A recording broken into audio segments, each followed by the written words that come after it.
Bread.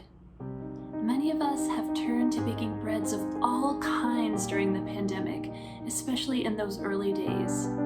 For some of us, it provided a sense of comfort. More recently, people have started expressing their activism and advocacy for racial justice through baking. What is it about bread that is so powerful? My name is Ashley Rose Young. I'm the historian of the American Food History Project at the Smithsonian's National Museum of American History. Today, I'm going to catch up with my good friend, Sandra Gutierrez, who is a cookbook author and culinary educator. Over the past few years, Sandra and I have built a beautiful friendship, collaborating on different projects at the museum. Her story is also told in our Keystone Food History exhibition, Food Transforming the American Table, where we share Sandra's story and her fused reality of living both in Guatemala and the United States.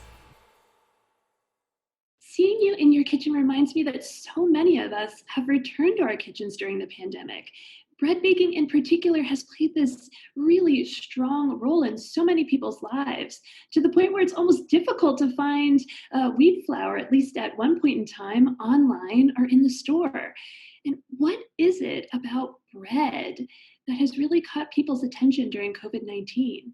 You know, bread is so simple. Usually it's flour and water, some kind of flour, whether it's wheat flour or corn flour or cassava flour, it doesn't matter depending on what part of the world, but it's simple. It doesn't require a lot of ingredients. It doesn't always require yeast either if you're making a flatbread.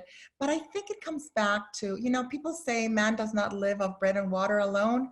But I would say it's not a bad start. Most of us start with bread and water, and I think we look for comfort and we look for roots and we look for some sense of control and in moments when we feel out of control. And I think that baking bread and watching something grow and being able to come back to the hearth is something in itself, just, I don't know, a loving, self-loving, but also loving of others activity that we do.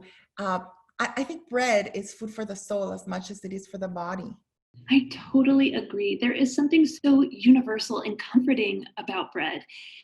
I was wondering, do you have a recipe suggestion that you'd be willing to share with me? I'll tell you one of the breads that I think is going to become the bread of choice around the world. It's already becoming very popular in the United States, in places like Australia and England. It's the arepa from Venezuela. An arepa, all you need is the corn flour and some water.